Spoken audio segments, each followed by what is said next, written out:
Morning YouTube, welcome back to the channel. I hope you guys are all having a great day. What I want to do today is just kind of go over my 2018 Ford F150. It's what I use to tow my camper with.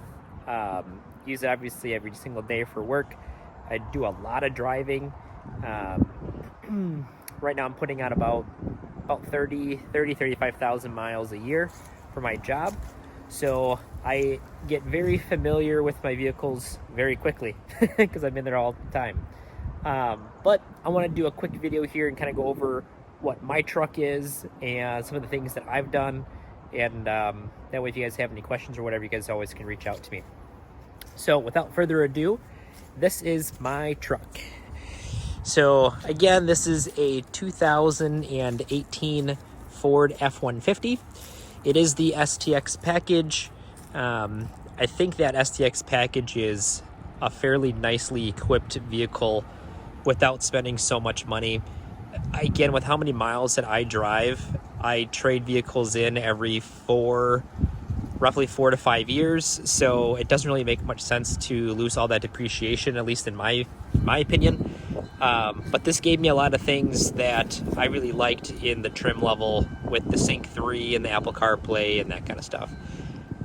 Sorry if there's a lot of wind noise. It's kind of a windy day out here, but just want to at least give you a little bit of an idea as far as what we got here. So that's how, I guess that is the truck that I have right now. As far as things that I've done to it, I have put in a catch can in there, so I'll put that on the dirty side. For those that have an EcoBoost or a turbo vehicle by any means, or if you just have a race motor or whatever, I would highly recommend getting one. It's fairly inexpensive. It was only about, I think it was $150 or something like that. So I drain it out every probably 2,000 to 3,000 miles and get a couple ounces of fluid out of it. So again, it's worthwhile to get one of those to avoid it from circulating through your motor. Next thing is I did put on obviously aftermarket wheels and tires. The stock tires and wheels had about 35,000 miles when I switched them out and got the BFG Goodrich all-terrain tires there, as well as the XD wheels. Got them off a tire rack, so I just think it adds to the look quite a bit.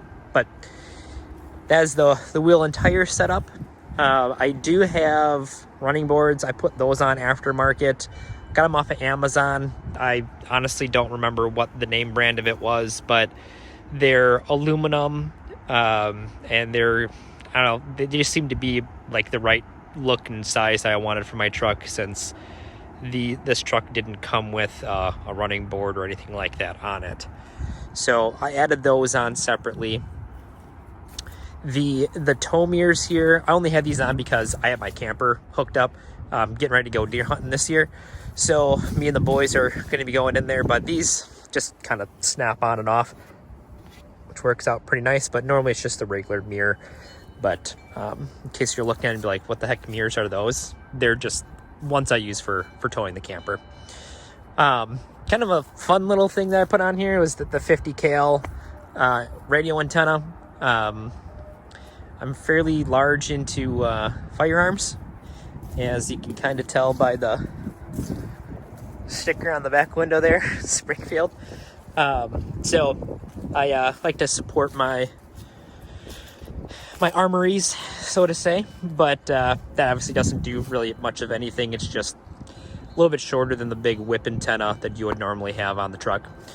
The other thing that I added was obviously the brush guard. So this is a Westin HDX heavy duty brush guard that I've got. I put this on about a month or so ago, maybe not quite that long, maybe it's been about 3 weeks, but it is built super solid. I mean, these are huge bars. I wanted to purposely get one that has this mesh in here, so that way, you know, obviously living in Wisconsin, there's a lot of deer and that kind of thing. If I do hit a deer, I don't want it going through the radiator. and that just, I feel like it adds just a little bit more protection to it, and I think it looks pretty damn cool. So we got that as well. As far as the inside, oh, I have it locked, of course. Hold on 1 second. Unlock it.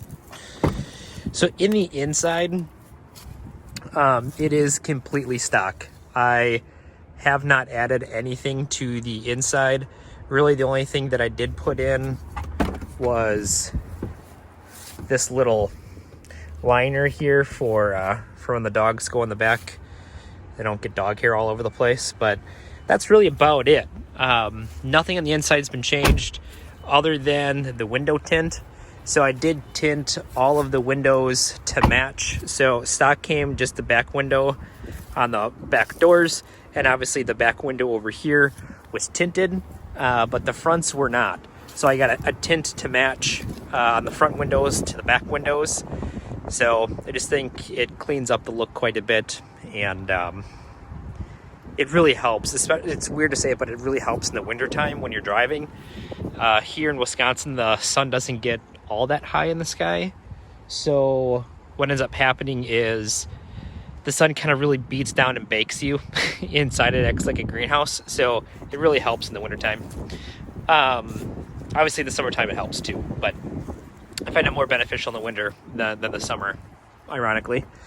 The other thing that I added was the tuxedo cover here for the tonneau cover. I've had that actually on a couple of different trucks now, and I had a 2015 F150 that I just took this one off and re-edited onto this guy. So it's seen 2 trucks, and the thing looks brand new yet. There's no tears in it. It still stays nice and taut. So it's held up pretty well. So I've had that tonneau cover for, let's see, when did I bought that truck in late 2014. So it's going on 6 years old, and it still looks brand new. The other thing that I did, I'm not going to actually put the tailgate down just because it hits the tongue of the camper over here, but I did put a liftgate assist in here, so it has the soft open. I think if I stand like this, maybe there won't be as much wind, but so the tailgate will open up nice and soft when I open it. And I do have a bed liner mat that I put in there. I didn't actually bed line like the sides and the front bulkhead there. Really all I did is I put in this mat and I bed lined the tailgate, because I don't really put a whole lot of stuff in the bed of the truck, like firewood and that kind of stuff when I go camping. But other than that, like, I'm not really hauling a whole bunch of stuff, so I didn't really find the need to spend the extra money to do that when I can just take this mat in and out. Obviously it'll fit any 6.5 foot bed truck, so that's what I did instead. But we got that. The only other thing that I have done to this truck, and it's probably a little bit more notable, is going to be, I do have a 5-star tune that I am running.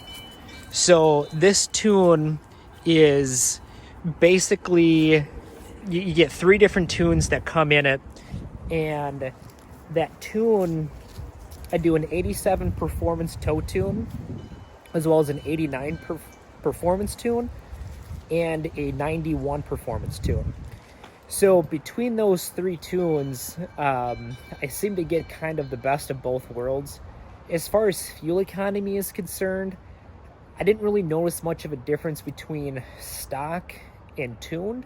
The economy is about the same, which is really remarkable, because the amount of power that you're getting, even with an 87 octane toe tune, is quite a bit more. It's pretty substantial. So with these tires, so these are LT tires, so they're a little bit heavier duty than what the passenger tires that normally come on it. Even on an 89 performance tune, if you get on it, it will trip the tires going into 2nd and 3rd gear, which is pretty remarkable, because again, it's a 2.7 liter EcoBoost, so it's the small EcoBoost, and those tires each weigh probably 5 to 10 pounds heavier than what the stock tires do. So there's a lot more rotating mass that it has to overcome. I can only imagine what it would do really with the stock tires with them being lighter. But at any rate, it'll chirp them going into second and third gear, which is pretty fun. But I've had good luck with the tune. I mean, really no adverse issues. The only thing that I did notice, and I did contact 5-Star about this, is that when it starts getting colder, so in Wisconsin here, our temperature range is anywhere from -20 degrees all the way up to, say, about 100 degrees. I'm gonna try to go over here out of the wind for you guys. I don't know if it's howling in there. So yes, it goes from -20 to about 100. So there's a 120 degree temperature swing. And the one thing that I noticed with the tune is that when it starts dipping below 40 degrees, as far as transmission temperature, so ambient temperature has to be down to probably, I don't know, right around freezing, 30 degrees or so. What happens is the transmission warm-up tables aren't adjusted correctly. So when it starts going through the gears, the 1-2 shift ends up hanging up a little bit. So I contacted 5-Star, kind of explained what was going on, and they said they just have to rewrite the tune for a lower temperature for the warm-up tables for the programming of the transmission. I have found that once the transmission gets to about 45 degrees, then it is smooth as silk, just like what it was before I tuned it. So they're gonna get that addressed. Hasn't really been much of an issue yet, hasn't gotten that cold here yet, but I'm waiting to see what this will be like once it actually gets down into, you know, the single digits or below 0, which we always see here in, you know, January and February time frame. So yeah, so at any rate, that's basically my truck in a nutshell. Obviously, if you guys have any questions, by all means, let me know.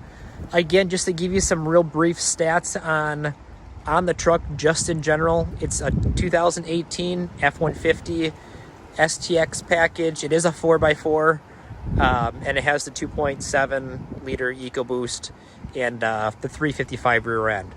So, you know, it's not done up a whole hell of a lot, but it's a fun truck and it sticks out. It's not your everyday run-of-the-mill F150 that you see running around town. So by all means, if you guys have any questions, let me know. Otherwise, I hope you guys have a great day. Thanks for watching. Please hit that subscribe button. I'll continue to do more videos like this. Like I said in my previous video, my fiance and I are going to be going on a huge camping trip. Not that I want this to necessarily be a camping channel per se, it's just kind of an everything channel. I'm going to film kind of our honeymoon and that kind of stuff. It's going to be over a 2-week span, but that's not going to be until later in 2021. So if you're looking forward to that video, you're going to have to wait just like what I will. But by all means, guys, thanks for watching and hanging in there, and, you know, have a great day, and we'll catch you on the next one. Thanks.